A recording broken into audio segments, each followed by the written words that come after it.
one of the ways that you can find weaknesses or interdependencies or things that you might not expect in your system is via a practice called stress testing. Okay. And I like a fun and useful way to think about stress testing is put like your demon hat on for a second, and you ask yourself the question, how can I break it? It's like, you know, what can you do to make this system fail? And all of the ways that you can make the system fail are weaknesses. Okay. So, you know, good example, there's actually, if you have a website, and I do this for my site regularly,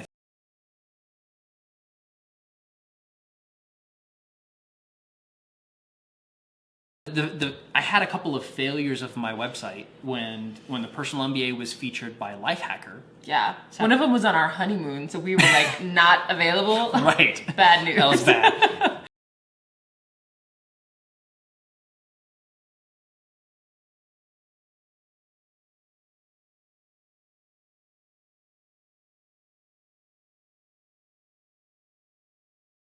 About, you know, my system is failing. How can I make sure it doesn't fail? And one of the ways, too many people trying to find the website. Or how can I figure at what point does it break? Right. Because part of the issue was so many people were coming to see the site that it was breaking. The whole system would shut down. So I did some stress testing and used this tool. I think it was load going to the site in ever increasing numbers. Okay. Until it broke. Okay. And what that allowed me to do is basically say, okay, the capacity that I have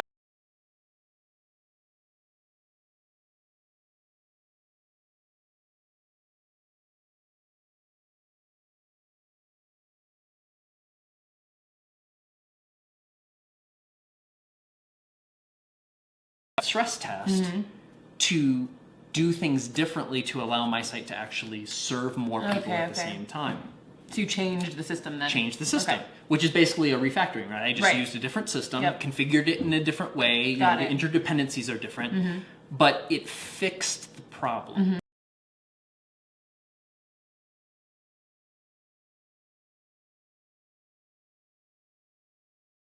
You know, certainly not 100%. If 1 million people come to visit my site, it is going down in a blaze of glory. Okay.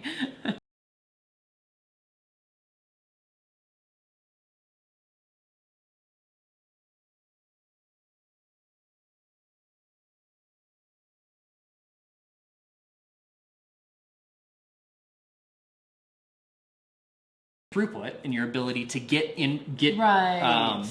you know, raw materials and input, and you can figure out what's your maximum rate of producing things, Right. and you know, in a given amount of time, what's your maximum capacity of serving people. And when you start to get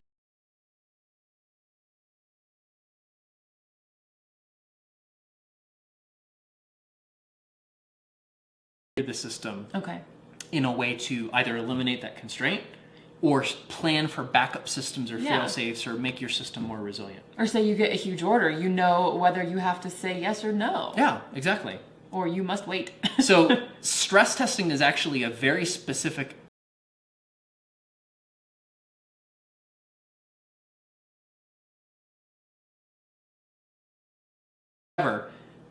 at what point does the system fail? But not always mental, right? There are tools that you can use, right? Yes, and it depends on the system that you're using. So, you know, I used a tool for my website to automate this thing. But, you know, it really depends on the system that you're using